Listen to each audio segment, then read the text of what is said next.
Ibu bijak, uang dapur awet 12, kebiasaan mengelola uang dapur agar selalu sisa banyak. Sebelumnya pastikan klik tombol subscribe, share, dan like dulu ya, supaya channel ini bisa lebih berkembang dan bermanfaat buat lebih banyak teman-teman yang lain.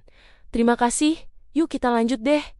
Apa kabar ibu semua? Moga sehat-sehat terus ya. Pernah tidak ibu merasa baru saja memegang uang belanja di awal bulan, tapi tiba-tiba dompet sudah menjerit minta tolong di pertengahan minggu, padahal kebutuhan pokok belum semuanya terbeli. Rasanya seperti ada lubang tak kasat mata di kantong yang membuat uang itu menguap begitu saja ke udara tanpa permisi. Padahal harga-harga kebutuhan pokok di pasar sekarang sedang naik turun tidak karuan. Persis seperti suasana hati kita kalau melihat cucian menumpuk. Saya pun dulu sering sekali terjebak dalam kondisi serupa sampai harus putar otak berkali-kali. Sebenarnya menjadi ibu bijak dalam mengelola uang dapur itu bukan mitos belaka, melainkan sebuah seni bertahan hidup yang perlu kita pelajari bersama. Artikel di situs keuangan keluarga ternama bahkan pernah menyebutkan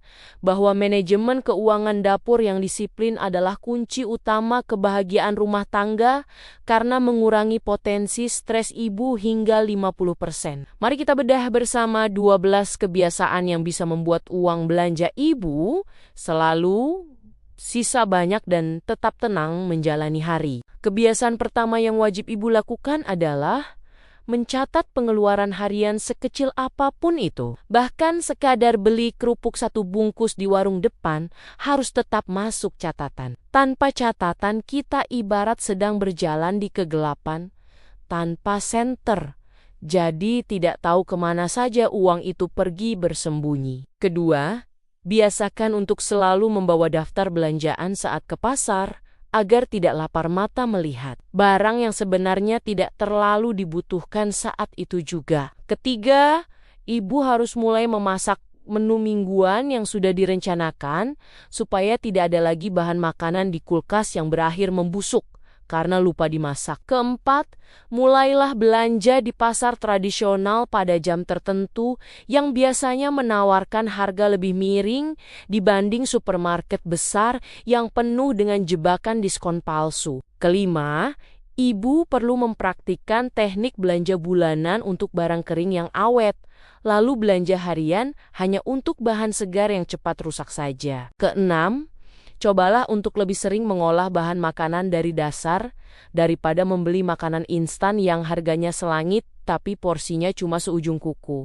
Ketujuh, jangan ragu untuk berburu promo barang kebutuhan pokok, tapi pastikan ibu memang membutuhkannya, bukan sekadar karena tergiur tulisan diskon besar di depan mata. Kedelapan, ibu harus disiplin memisahkan uang dapur dari uang jajan atau uang dana darurat agar tidak tercampur aduk dan habis tidak karuan. Kesembilan, latih kreativitas ibu dalam menyulap sisa bahan makanan menjadi hidangan baru yang lezat agar tidak ada makanan yang terbuang sia-sia ke tempat sampah. Kesepuluh, ibu sebaiknya mulai menanam bumbu dapur sederhana seperti cabai atau daun bawang di halaman rumah untuk menghemat pengeluaran kecil yang ternyata jika dikumpulkan lumayan juga jumlahnya. Kesebelas, ajak anggota keluarga untuk memahami kondisi keuangan dapur agar mereka juga bisa lebih bijak dalam meminta menu makanan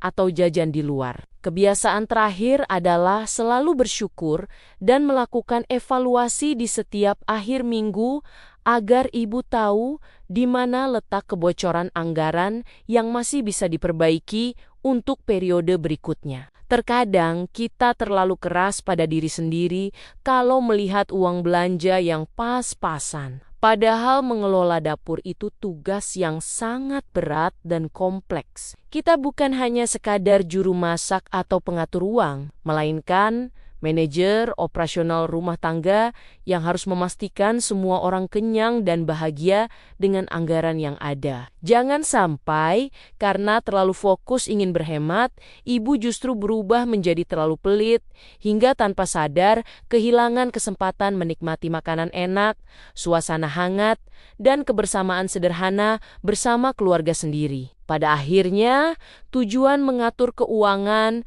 bukanlah untuk membuat hidup terasa sempit, penuh tekanan, atau serba kekurangan, melainkan supaya setiap pengeluaran benar-benar memiliki nilai, manfaat, dan dampak yang berarti bagi orang-orang yang kita sayangi. Berhemat itu penting, tetapi tetap harus disertai keseimbangan agar rumah tetap terasa nyaman, hangat, dan penuh rasa syukur. Mengelola keuangan bukan tentang menyiksa diri atau menahan semua keinginan tanpa arah yang jelas. Justru pengelolaan keuangan yang sehat adalah kemampuan menentukan mana yang benar-benar prioritas, mana yang bisa ditunda, dan mana yang memang layak dinikmati sesekali sebagai bentuk penghargaan atas kerja keras selama ini. Setiap rupiah yang keluar sebaiknya bukan hanya dipikirkan dari sisi jumlahnya, tetapi juga dari manfaat jangka panjang, kebahagiaan keluarga, dan ketenangan pikiran yang bisa diberikan. Karena hidup bukan sekadar soal menumpuk tabungan, tetapi juga menciptakan momen-momen kecil yang membuat keluarga merasa diperhatikan dan dicintai. Mari kita mulai pelan-pelan memperbaiki kebiasaan lama yang mungkin selama ini kurang efektif. Tidak perlu langsung berubah drastis atau memaksakan diri melakukan semuanya sekaligus. Perubahan yang terlalu besar seringkali justru sulit dipertahankan. Sebaliknya, langkah kecil yang konsisten, terukur, dan masuk akal, biasanya jauh lebih kuat hasilnya dalam jangka panjang. Misalnya mulai membiasakan mencatat pengeluaran harian, mengurangi pembelian yang tidak terlalu penting, memilih kebutuhan berdasarkan prioritas, atau menyisihkan sedikit uang untuk menikmati waktu berkualitas bersama keluarga tanpa rasa bersalah. Yang terpenting, proses belajar mengatur keuangan harus dijalani dengan tenang dan penuh kesadaran, bukan dengan rasa takut atau tekanan berlebihan. Tidak apa-apa jika hasilnya belum sempurna hari ini, karena perubahan baik memang membutuhkan waktu. Sedikit demi sedikit, kebiasaan yang lebih bijak akan terbentuk, pengeluaran menjadi lebih terarah, dan kondisi keuangan keluarga pun perlahan menjadi lebih sehat. Mulai dari hari ini, mari belajar lebih logis dalam menggunakan uang, lebih bijak menentukan prioritas, dan lebih seimbang antara menabung untuk masa depan serta menikmati kebersamaan bersama keluarga tercinta di masa sekarang. Ibu pasti bisa menjadi sosok yang lebih bijak dalam mengatur rumah tangga tanpa harus merasa terbebani oleh angka-angka yang rumit di atas kertas. Optimisme adalah bumbu rahasia yang paling penting, karena dengan hati yang tenang, segala perhitungan keuangan akan terasa lebih ringan untuk dijalankan. Ingatlah bahwa setiap rupiah yang ibu hemat adalah bentuk kasih sayang nyata bagi masa depan keluarga yang lebih sejahtera dan damai. Teruslah bersemangat dalam setiap langkah, karena di balik masakan sederhana hasil olahan tangan ibu, terdapat kebahagiaan keluarga yang tidak ternilai harganya. Selamat mencoba perubahan kecil ini di dapur ibu masing-masing, dan mari kita buktikan bahwa ibu yang bijak pasti bisa membuat dompet selalu tebal dan hati senantiasa senang. Demikian, terima kasih sudah mendengarkan ceritaku kali ini. Sampai ketemu lagi di cerita-cerita berikutnya. Tetap semangat ya, ibu-ibu semua.